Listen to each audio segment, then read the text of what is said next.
Today we're going to do the story of the great family.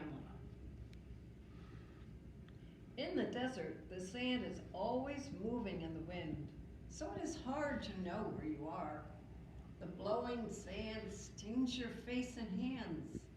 There is almost no water in the desert, so there is little to eat or drink. In the daytime, the sun scorches your skin, and at night it is so cold. People do not go into the desert unless they have to.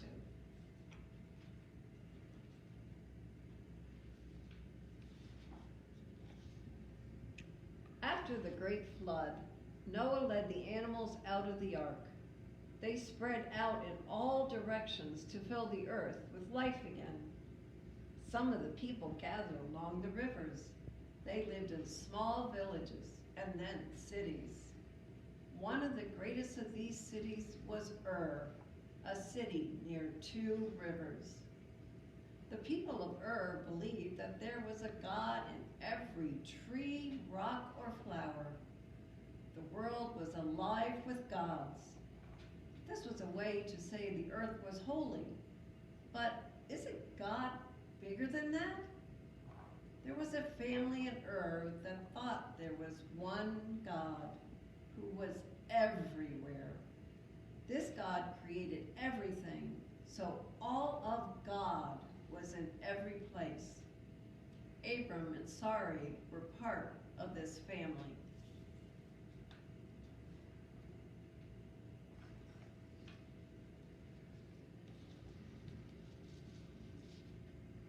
One day, the family of Abram and Sarai decided they had to go to a new place. They wondered what it would be like. Would God really be there waiting for them? The whole family set out across the desert, even the animals. They slept in tents at night, and during the day, the river showed them the way and gave them water to drink. Finally, they met people coming out of the new place, so they knew their journey was almost over.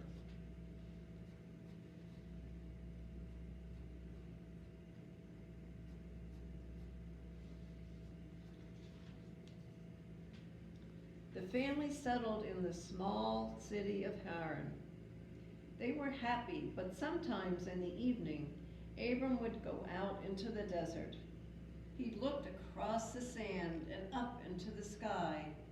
One time, God came so close to Abram, and Abram came so close to God that he knew what God wanted him to do. God wanted Abram and Sarai to go to another new place. God blessed Abram to be a blessing.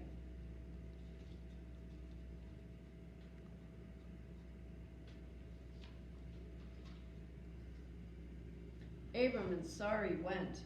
They said goodbye to their family and set out, like God said. This time there was no river to show them where to go or give them water to drink, but they found their way across the sand. One day they came to a place called Shechem. Would God be in this place too? Abram climbed a hill to pray. God was there. So they built an altar to mark this place and moved on.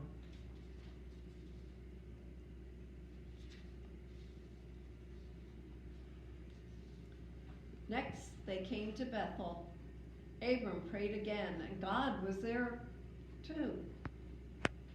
Now they knew that all of God was everywhere. They built another altar and moved on once more. When they came to Hebron, they pitched their tent near the oaks of Mamre and made their home there.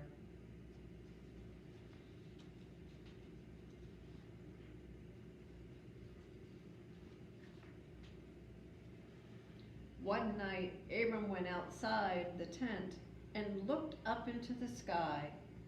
God came so close to him, and Abram came so close to God that he knew what God was saying, even if no one else could hear.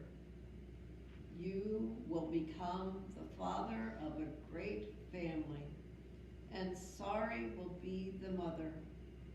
There will be as many in this family as there are stars in the sky.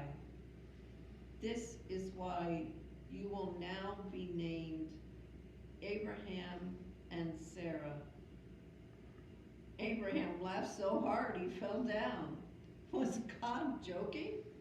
How could he and Sarah be the mother and father of this great family when they had no children together of their own and were too old? Sometime later, 3 strangers came out of the desert. Abraham was sitting by his tent. He invited them in, and Sarah mixed 3 measures of flour, which is a lot, to make bread to welcome them. They said Abraham and Sarah would have a son. Abraham laughed again, and this time Sarah, who also was standing nearby, laughed too. The 3 strangers went on their way, and do you know what happened?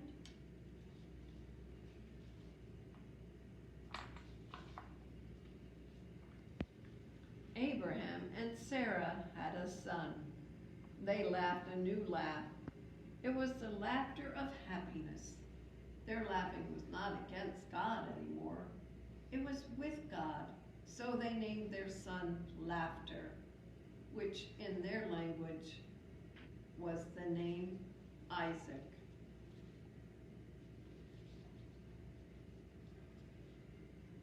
Isaac grew and became strong, but Sarah grew older and became weak. One day she was too weak to go on and died. One of the people who lived nearby offered to give Abraham a place to bury Sarah, but Abraham wanted to pay for the land anyway. Sarah was buried in a warm cave near the oaks of Mamre.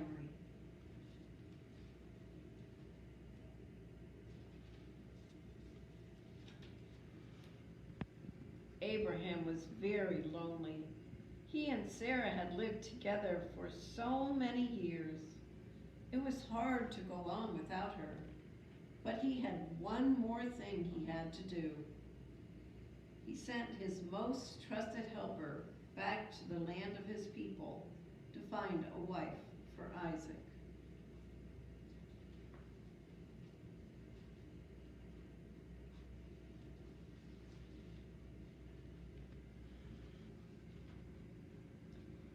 Abraham's helper crossed the desert and one afternoon stopped by a well at the end of his journey.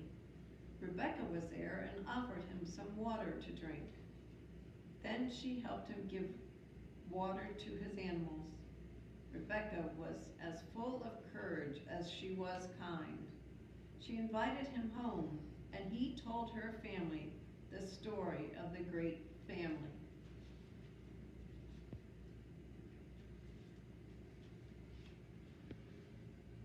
Rebekah listened carefully to the story and decided she would like to be part of the great family. She and Abraham's helper returned across the desert. They walked past Shechem and Bethel and finally came to Hebron. Isaac saw them coming and went out to meet them. To everyone's delight, Isaac and Rebekah were married.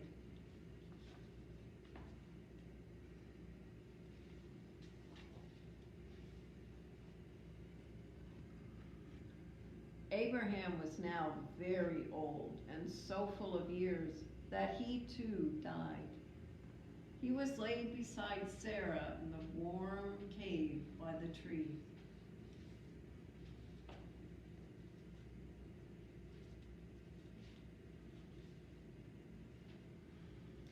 Isaac and Rebekah had twins, and their children had children, and these children had children. And this went on for thousands and thousands of years until your grandmothers and grandfathers had children. Then your mother and father had you, so you are part of the great family. which is as many children as there are stars in the sky and grains of sand in the desert. And you are also blessed to be a blessing.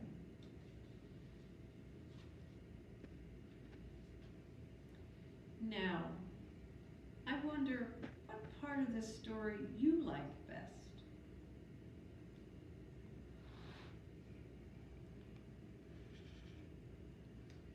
I wonder what part is most important.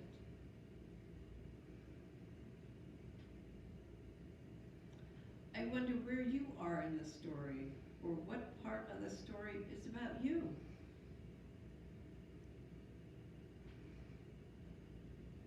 I wonder if there's any part of the story we can leave out and still have all the story we need.